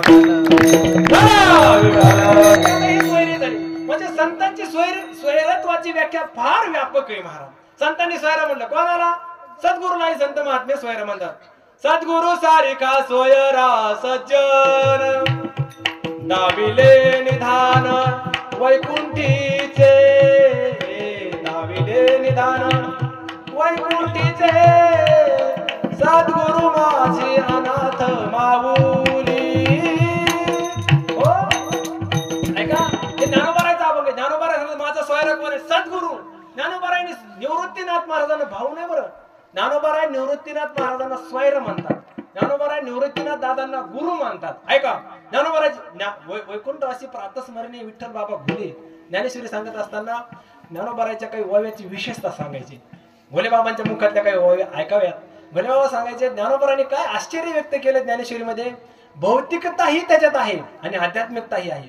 ज्ञानोबाराय निवृत्तीनाथ महाराजांना गुरु म्हणतात. निवृत्तीनाथ महाराजांना गुरु म्हणतात का नाही? पण त्या गुरु असणारे निवृत्तीनाथ महाराजांसोबत ज्ञानोबाराय सांगतात, तुम्ही आता माझे सोयरे झालात, गुरुत्वाने सोयरे झाले. मग ज्ञानोबारायने आश्चर्य सांगितलं. काय आश्चर्य? ज्ञानोबाराय सांगतात, निवृत्तीराया तुम्ही माझे सोयरे तर आहात, पण तुम्हाला जो जो कोणी सोयरा करीन ना त्याच्या जीवनात फार मोठं आश्चर्य घडतं. काय आश्चर्य घडतं? आश्चर्य दोन प्रकारचे. आपण एखाद्याला जर सोयरा केलं, स्वैरत्वाचं जर नातं जोडलं, ऐका आता आश्चर्य बघा, भौतिक आश्चर्य किती व्यक्त आहे. इकडे बघ सार्थक, एखाद्याला जर आपण नवीन सोयरा केलं, नवीन पहिला काही संबंध नाही, ज्याला आपण सोयरा केलं त्याच्या अगोदरचे सगळे असणारे सोयरे, त्याच्या अगोदरचे सगळे सोयरे आपले कोण झाले? आता ते सोयरे झाले का नाही? म्हणजे एका व्यक्तीचे अगोदरचे सगळे सोयरे त्याच्या व्यक्तीसोबत आपलं स्वैरत्वाचं नातं झाल्याबरोबर ते सगळे सोयरे आता आपले सोयरे होऊन बसले. म्हणजे एका सोयरपणाने सगळे सोयरे होऊन गेले. केवढं आश्चर्य. पण ज्ञानोबाराय म्हणतात, निवृत्तीराया तुमच्या सोबत जर सोयरपणा म्हणजे तुम्हाला जर सोयरा केला एखाद्याने तर त्याचं आश्चर्य आहे का? हे असो विस्मय होता तारा, तू होती जायाचा सोयरा आणि सोयरिकेची व्यवहारा मुकेची तो. ज्ञानोबाराची भाषा. ज्ञानोबारा निवृत्ती दादा काय आश्चर्य. तुम्हाला जर एखाद्याने सोयरा केला ना त्याचे सोयरे वाढत नाहीत, उलट त्याच्या अगोदर असणारे सगळे सोयरे ते सोयरे संपून जातात. कोणी विचारित नाहीत डोंगरात आहे का, राहतोय का, खातोय. तुमच्याकडे बघत नाही बरं, सगळे नाते गोते सगळे कोणी विचारत नाही, कोणी फोन करत नाही. का ही नाही महाराज? का? कारण तुम्ही त्यांना सोयरा मानलं ना. म्हणजे ही व्यापकता आहे, ह्याचं आश्चर्य. म्हणून सद्गुरु सोयरे आहेत, संत महात्मे सोयरे. अहो संत का सोयरे? कारण देवाची प्राप्ती करून देण्यासाठी अत्यंत महत्वाची भूमिका जर कोण निभावित असतील तर ते संत महात्मेने होतात. कारण हरिप्राप्तीचे उपाय धरा संतांचे ते पाय, संताविना प्राप्ती नाही. म्हणून संत महात्मे सोयरे. ते माझे सोयरे सज्जन सांगाते पाया ठेवी ते विठोबाची. तुकोबाराय तुम्ही संतांना सोयरे म्हणता, पण महाराज आम्ही तुमचं जीवन चरित्र वाचलंय, तुमचं पारण केलं आम्ही. त्याच्यात असं दिसून येतं तुमच्या घरी जर कोणी युहाई आले, तुमच्या घरी जर कोणी तुमच्या जवळचे पाहुणे आले, तर तुम्ही स्वतःच्या हाताने त्यांना घोंगडी टाकताय बसायला. स्वतः आम्ही पाहिलंय, आम्ही चरित्र वाचलंय. तुमच्या घरी जर जावई आले तर जावई बापू बरेच का असं म्हणजे तुकोबारा बोलतात की नाही, तुम्ही जावयाचा सन्मान करता. युहायाला म्हणता युहाई तब्येत वगैरे ठीक आहे ना तुमची, झोप आली म्हणजे आपलं तर असं बोलतात तुकोबारा. म्हणजे युहायाला बोलतात, जावयाला बोलतात, सगळ्यासोबत महाराजांचा सन्मान आहे. वागणूकही सगळ्यासोबत सन्मानाची. महाराज तुम्ही बोलताना दिसता असं कसं काय तुम्ही संतांना सोयरे म्हणता. तुकोबारा सांगतात बाबा हो ऐका, मी त्याला जरी चहा पाणी केलं तरी एवढं घाबरासारखं काय, मी त्यांना बसायला टाकतो. अरे एरा मान विधी पाळना पुरते देवाची ती भूते म्हणून या, त्यांना विधी पुरता मान देतोय. ते माझ्या अंतःकरणाचे सोयरे नाहीत, जिव्हाळ्याचे सोयरे नाहीत. महाराज जिव्हाळ्याचे सोयरे कोण? संत महात्मे. महाराज संत महात्मे तुमचे अत्यंत जिव्हाळ्याचे जीवलक सोयरे आहेत. मग ते आहेत तरी कसे, याचं उत्तर आम्हाला सांगा. त्याच उत्तर महाराज अभंगाच्या पहिल्या चरणामध्ये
आमचे सोयरे कोण आहेत, तर संत महात्मे आमचे सोयरे आहेत. संतांना आम्ही सोयरे म्हणतो. महाराज ते आहेत कसे, तर तुकोबारा सांगतात ते कसे आहेत. आम्हा सोयरे हरिजन जने भाग्य निकिंचन. जने म्हणजे जगतामध्ये, निकिंचन म्हणजे दरिद्री अवस्था, निर्धन अवस्था, यालाच त्यांनी भाग्य मानलेलं आहे. असे जे आहेत ना ते संत महात्मे आमचे सोयरे आहेत. मग का हो महाराज, जगतामध्ये निर्धन अवस्थेला प्राप्त झालेल्या तुम्ही सोयरे म्हणता, आणि ज्यांनी त्या निर्धन अवस्थेला भाग्य मानलेले अशाच महापुरुषांना तुम्ही सोयरे म्हणता. पण जगताचा जर विचार केला तर जगतामध्ये निर्धन धनरहित जी व्यक्ती जीवन जगते, आणि त्या व्यक्तीकडे जर पाहिलं तर त्या व्यक्तीने त्याला भाग्य समजलेलं नाही. मग तुम्ही ज्या संतांना सोयरे म्हणता ते संत महात्मे निर्धन अवस्थेला भाग्य मानतात. हे कितीपत योग्य आहे, कितीपत खरं आहे, आणि ते बुद्धीला पटण्यासारखं आहे का, याचा विचार आपण भावार्थानंतर करू. तूर्त एका चरणाचा भावार्थ झाला असं गृहीत धरून अत्यंत प्रेमाने भगवंताचं आपण भजन करू. विठोबा रखो माई,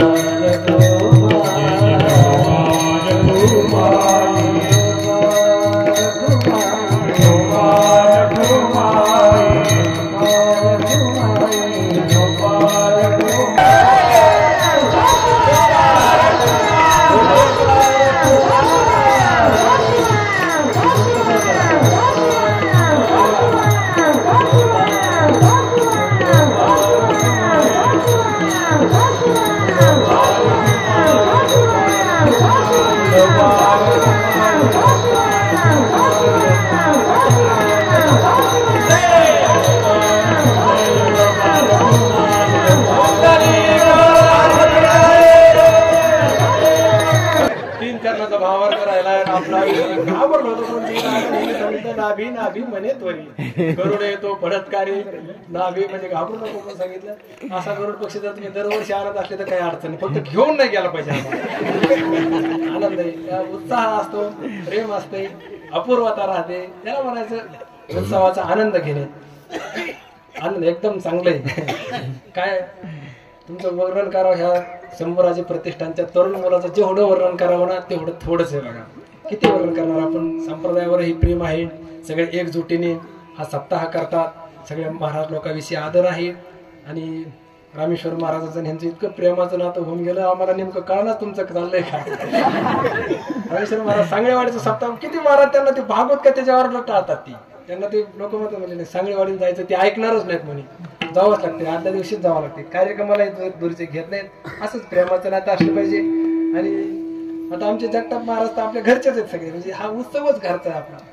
म्हणजे त्यामुळे काय काळजी करायची करणे, घरचा उत्सव आहे म्हणून असं काय मनात आणू नका तुम्ही. आपलं सगळं प्रेमाने राहायचं, फक्त एकदम आनंदात हा उत्सव पार काढायचा आपल्याला. आनंदाची गोष्ट आहे. असा छोटा जरी सप्ताह असला आणि जर सगळ्याचे अंतःकरणे एक येत असतील तर त्यात एक प्रेमाची भक्ती, प्रेमाचा प्रवाह निर्माण होत असतो. विठाला विठाला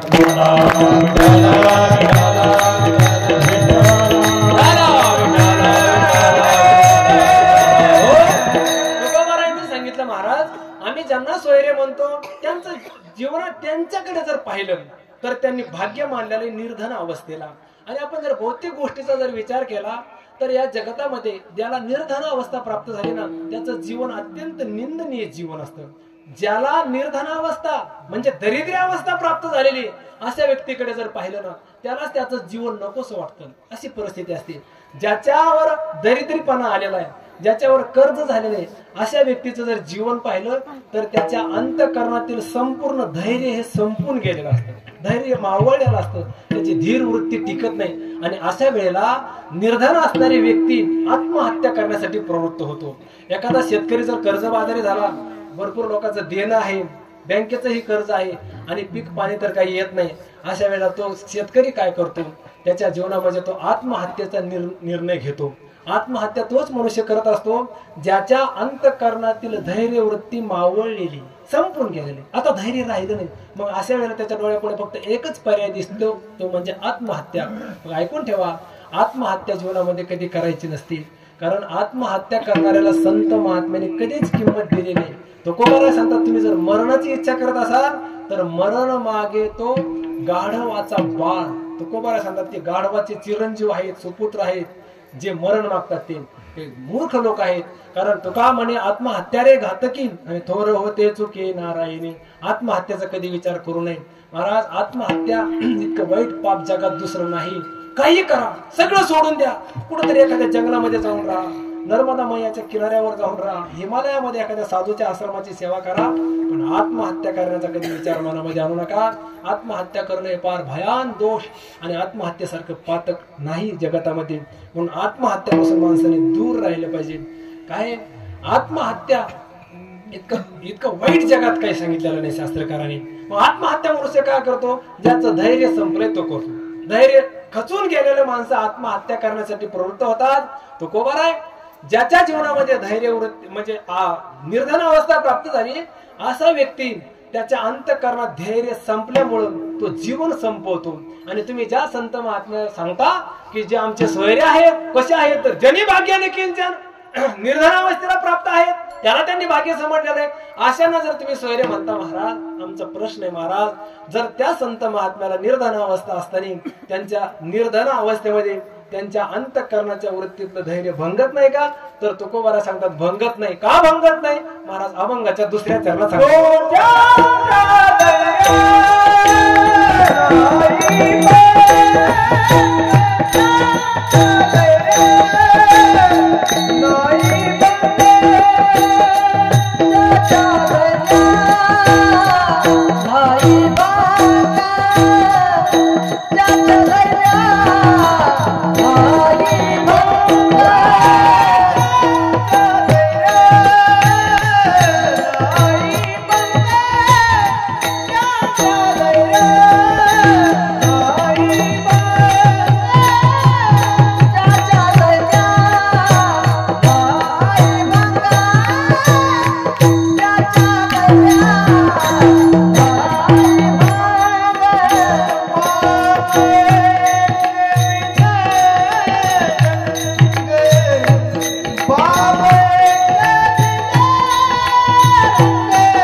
भंग. ज्यांच्या अंतःकरणामध्ये वृत्तीमध्ये निर्माण झालेलं धैर्य वृत्ती आहे ना, तिचा कधी भंग पावत नाही. का भंग पावत नाही? तर भाव एक विधरंग. त्यांचा अंतःकरणातील भाव प्रेम परमात्म्याच्या स्वरूपाशी एकरूप झाल्यामुळे त्यांची अंतःकरणातील धैर्य वृत्ती कधी भंग पावत नाही.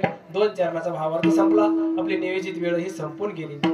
ऐका, अभंगावर आता आपण थोडं 2-5 मिनिट घेतले तर काय अडचण नाही ना? प्रतिष्ठा काय अडचण नाही तुमची? 5 minute over time, 8 minute time असेल. ठीक आहे बरं, ते 8 मिनिट सोडून 5 मिनिट चांगली. म्हणजे ओव्हर टाइम ड्युटीला तुम्ही परवानगी दिली. ओव्हर टाइम ड्युटी केल्यानंतर ओव्हर टाइम आपल्याला म्हणजे जास्त वेळ उशीर झाला तर काही मला टाळा करा. सांगता काय संतांच्या अंतःकरणातील धैर्यवृत्तीला भंग पावत नाही. पण त्यांना अवस्था कशी? ज्यांनी भाग्य निकिंचन, म्हणजे निर्धन अवस्थेमध्येही त्यांनी त्या अवस्थेला भाग्य मानलेलं. भाग्य मानलेलं का हो महाराज? निर्धन अवस्थेला संत महात्म्याने भाग्य मानलं. महाराज जगताकडे जर पाहिलं ना, जगताने ह्या निर्धन अवस्थेला भाग्य मानलं नाही. जगत भाग्य कशाला मानताय का? जगताने भाग्य मानले संपत्तीला. जगत भाग्य समजतं अनुकूल पत्नी भेटण्याला. जगताने भाग्य मानलं मुलगा प्राप्त होण्याला. म्हणजे या गोष्टीला जगताने भाग्य मानले नाही. ऐका, संत महात्म्याला जर विचारलं तर तुकोबारा सांगतात, भाग्य तरी नव्हे धन पुत्र दारा, निकटवास बरा संता पायी. निकटवास बरा संता पायी. आपण ज्या गोष्टीला भाग्य मानतो तुकोबारा म्हणतात ते भाग्य नाही. भाग्य तरी नव्हे धन, भाग्य तरी नव्हे दारा. ऐका, भाग्य तरी नव्हे धन, भाग्य तरी नव्हे दारा, भाग्य तरी नव्हे पुत्र म्हणजे सुपुत्र मुलगा. याला भाग्य आम्ही मानत नाही. कस काय मानत नाही? कारण भाग्याच्या व्याख्येत बसत नाही. का महाराज? आपण ज्या धनाला धरून भाग्य समजतो, खरं सांगा त्या धनाकडे पण आपण भाग्यवान ठरू शकतो? आपल्याकडे महाराज काही माणसाकडे इतका पैसा असतो, भरपूर संपत्ती असते, भरपूर संपत्ती, इतकी संपत्ती असते ठेवायला जागा नाही. त्या संपत्तीच्या जोरावर ते भरपूर बरीचशी अशी काही प्रॉपर्टी घेऊन ठेवतात, मोठमोठे बंगले बांधतात, कितीतरी वस्तू खरेदी करून ठेवतात, कारखाने निर्माण करतात आणि त्या संपत्तीकडे पाहून ते स्वतःला भाग्यवान समजतात. अरे आम्ही भाग्यवान आहे, इतका पैसा आहे आमच्याकडे. महाराज या लोकांकडे इतका पैसा आहे. आपण जर भारत देशातल्या जर मंत्री लोकांच्या पैशाचा जर विचार केला ना, किती पैसा आहे महाराज. यांनी महाराष्ट्रातल्या मंत्री लोकांनी महाराष्ट्रातल्या काही बँकेत पैसे ठेवायला सुरुवात केली. इतका पैसा बँकेने हात जोडले, साहेब इतका पैसा आम्ही सांभाळू शकत नाही, बरं माफ करा, दुसऱ्या बाहेरच्या राज्यात ठेवा. मग त्यांनी बाहेरच्या राज्यातल्या बँकेत पैसे ठेवले. त्या बँकेवाले सांगितलं, साहेब इतका पैसा नका आणू. नाही ना, हे पैसा नका, हे दुसऱ्या बँकेत ठेवा. महाराज त्यांना मग भारतातल्या बँका कमी पडल्या म्हणून त्यांनी विदेशातल्या बँकेत पैसा ठेवला. विदेशातली बँक, त्या बँकेचं नाव तुम्हाला सांगतो, स्विस बँक. हा, स्विस बँक.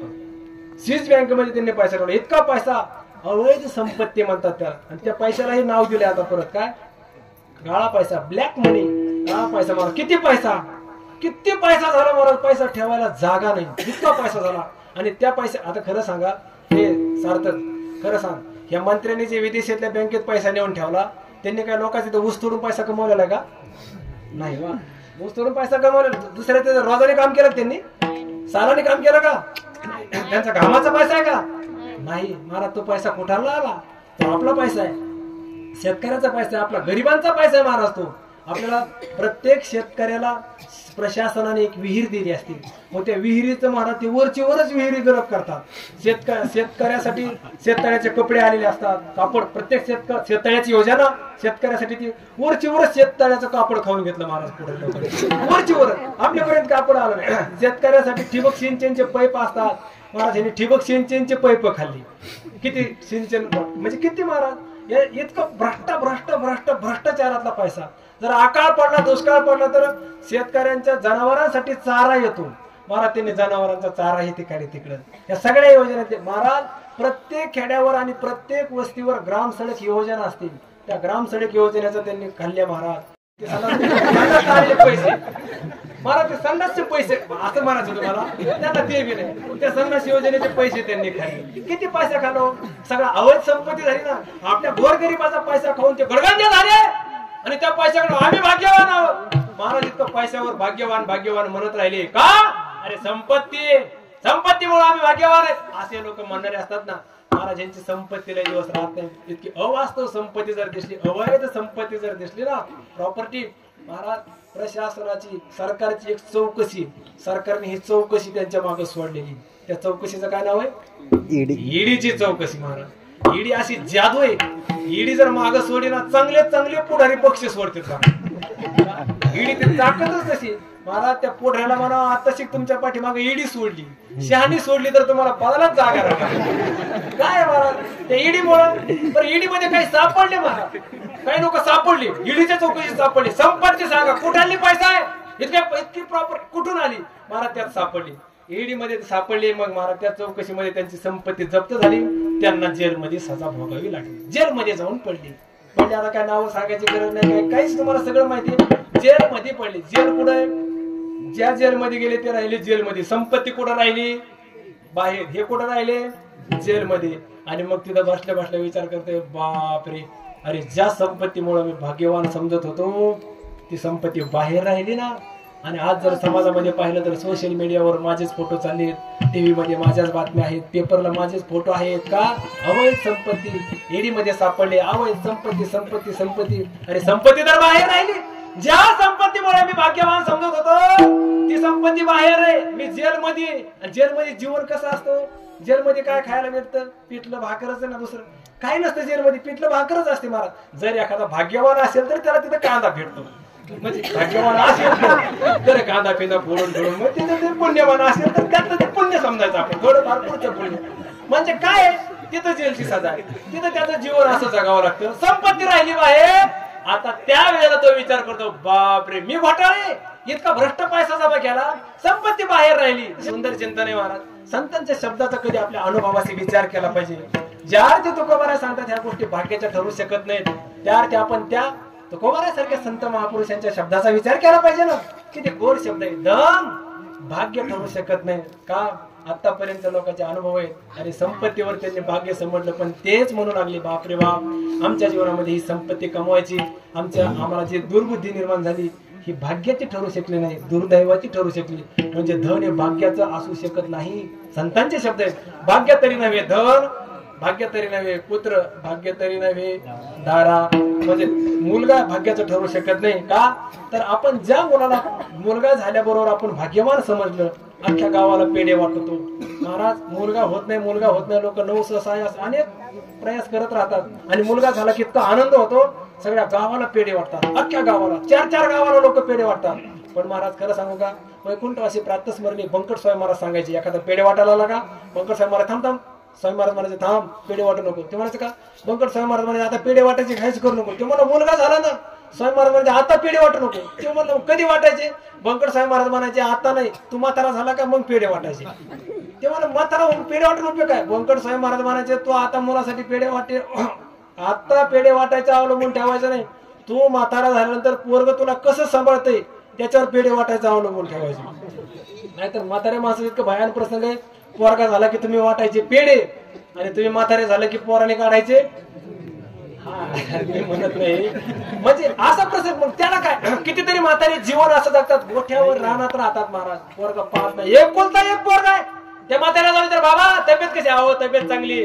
गोठ्यात काय करता? काय रे पोराने आणून ठेवलंय. कस काय? कोणतं पोरगा? तुम्ही त्या 4 गावात पेढे वाटतोय तेच पोरगा? हा तेच पोरगा आहे. इथं रानात कस काय राहता? अहो रानात आणून ठेवलंय. बाबा तुम्ही तर भाग्यवान समजत होता, अख्ख्या गावात पेढे वाटत होता. अरे कशाचं भाग्य घेऊन बसले, दुर्दैवाचं उदयाला आलं माझं असं कट्ट पोरग जन्म.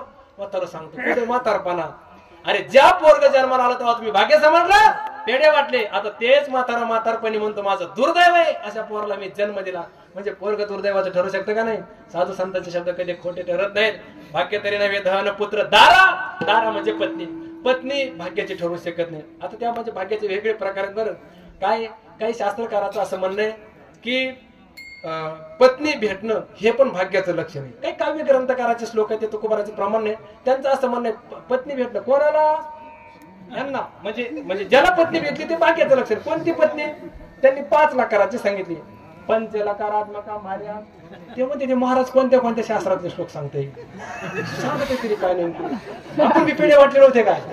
हे बी पेढे वाटले ना, काय करायचे ते पेढे वाटतं काय उपयोग आहे? आपल्याला जर पाहायला जावं लागतं कुठे काय करायचं पेड्याचा उपयोग काय महाराज उपयोगच नाही त्या पेड्याचा ते म्हणते तुझ्या पेड्याचे पैसे माघारी घे एक दुसऱ्याला सांगते जेवण माघारी आता गेले पैसे आता काय घेऊन असा प्रसंग कशाचं काय जीवनात काही खरं नाही हो काही खरं नाही आता बसले खाली मान घालून उपयोगच नाही महाराज पेढे वाटले आपण पेढे खाल्लेलेच महाराज पण पेढ्याचा उपयोग नाही भाग्याचं ठरू शकत भाग्य ठरू शकत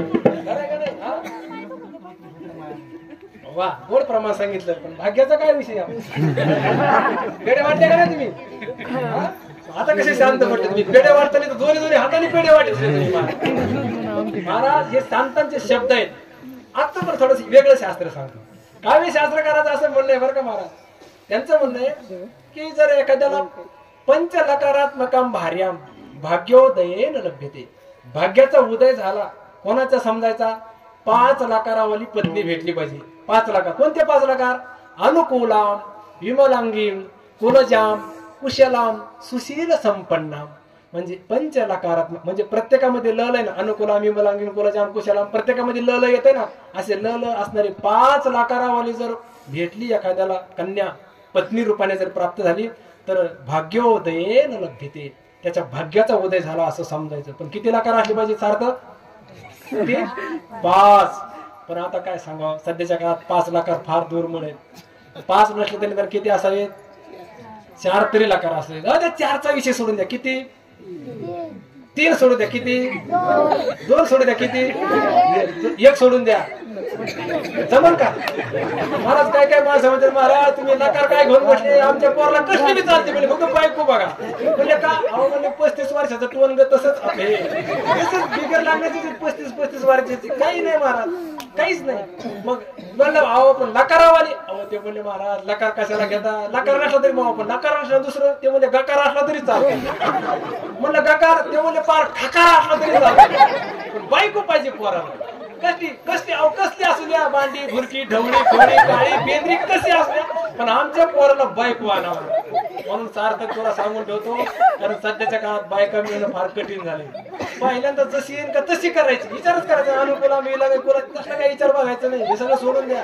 बरं का रणवीर जशी असेल तशी पहिलं सोयीत पण आलं की वरपून टाकायचं म्हणायचंच नाही काळीचा त्याचा विचार करायचा नाही कारण काळ्या मुंगीपेक्षा तांबडी मुंगी जास्त चावते म्हणतात विचार करायचा नाही महाराज अनुकूलम एक ज्ञानोबाराने सांगितलं का नाही अनुकूलम ही ज्ञानोबाराची भाषा बरं अनुकूलम म्हणजे कोणती पतीची या मता अनुसरोनी पतिव्रता त्याला अनुकूलम म्हणतात आता हे अनुकूल पद भेटत नाही महाराज आपल्या खेड्यातलं तरी बरं आहे आणखी खेड्यापाड्यामध्ये इतकं वातावरण चांगले अनुकूल पत्न्या भेटतात महाराज तुम्ही जर दिवसभर रानात काम केले घरी आल्याबरोबर पत्नी म्हणजे पाणी घ्या अहो इतकं काम करायचं असतं का पाणी घेऊन खरंय का नाही हा तर म्हणा खरंय का नाही पाणी देते का नाही पाणी देते का नाही म्हणजे आपल्याला अनुकूल दिसतंय अनुकूल पण शहराचा जर विचार केला ना महाराज शहरामध्ये नोकरदार वर्गाचा जर विचार करा काय काय फार मोठमोठे अधिकारी असतात त्यांना अनुकूलम पद लावायची गरजच नाही महाराज दिवसभर कंपनीत राबलेला असते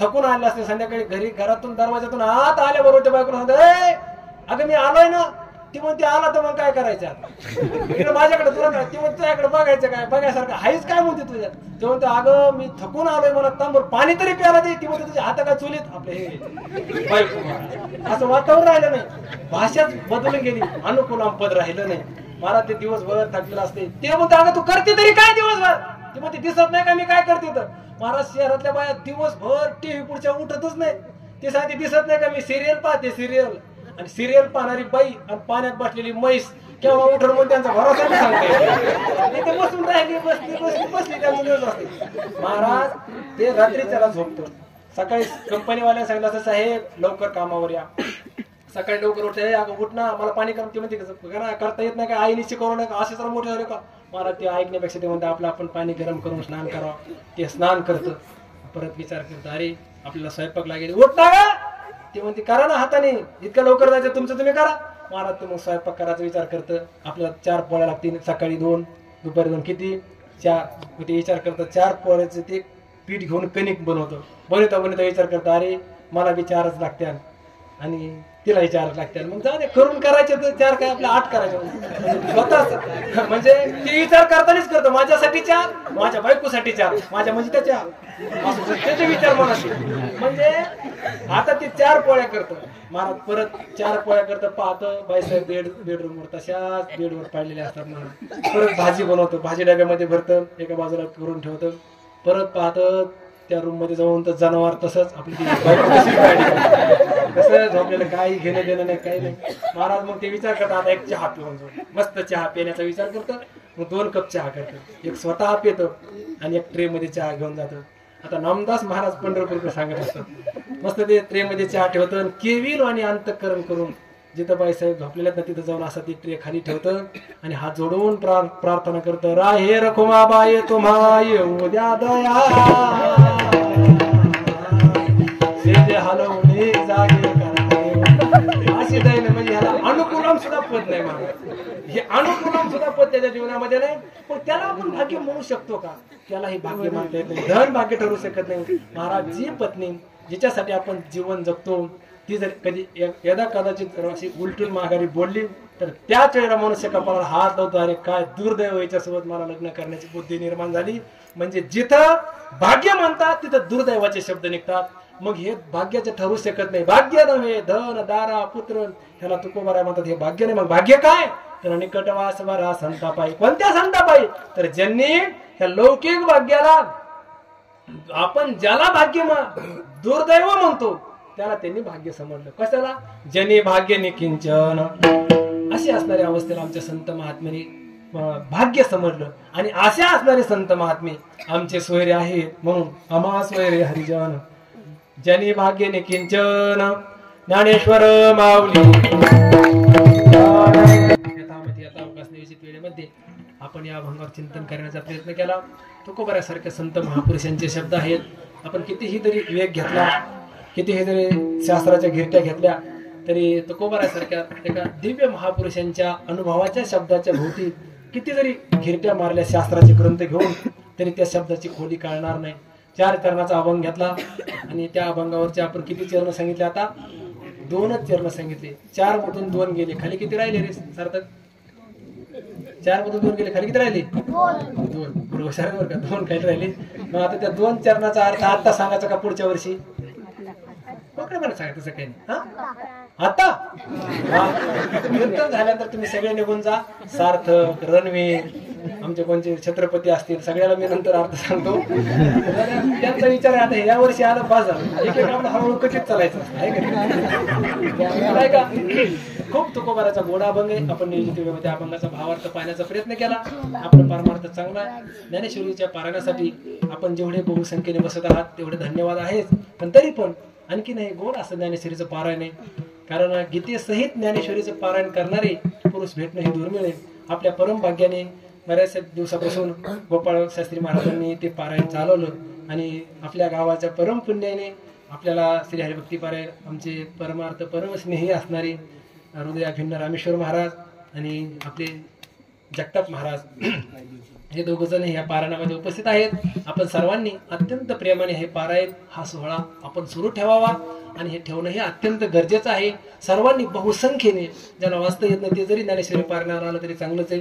हे पवित्र ज्ञानोबारायांच्या मुखातील शब्दांचं पारायण आपल्याकडून होत आहे हे खऱ्या अर्थाने आपलं भाग्य आहे. हे असंच पारायण सुरू राहून ही ईश्वर चरणी प्रार्थना करतो. आणि या ठिकाणी ही झालेली कीर्तन रूपी सेवा अखिल कोट ब्रह्मांड नायक श्री पांडुरंग परमात्म्याच्या चरणी समर्पित करून सेवेला या ठिकाणी पूर्णविराम देतो. अभंगावर बोलत असताना जे शास्त्र सुसंगत असेल ते स्वानंद सुखनिवासी सद्गुरू जोग महाराज वारकरी शिक्षण संस्था आळंदी देवाची त्या संस्थेतील ब्रह्मनिष्ठ गुरुवार आहे. परमपूज्य आदरणीय श्री गुरु डॉक्टर नारायण महाराज जाधव त्यांचा आहे आणि परमहंस परिव्राजकाचार्य भारतानंदचे स्वामीजी महाराज त्यांचा आहे. त्या थोर महापुरुषांनी आमच्यावर ज्ञानामृताचा वर्षाव केला. त्या ज्ञानामृताच्या वर्षावामध्ये आमच्यासारख्या छोट्याशा चातकांना बुद्धिरूपी चोचीमध्ये जे ज्ञानाचे कण व्यस्त आले ते आम्ही वेचण्याचा प्रयत्न केला. जे बरोबर आहे ते त्या महापुरुषांचं आहे. चुकीचं आमचे आम्हाला परत करून या ठिकाणी या कीर्तन रूपी सेवेला मी पूर्ण विराम देतो. विठ्ठल जय.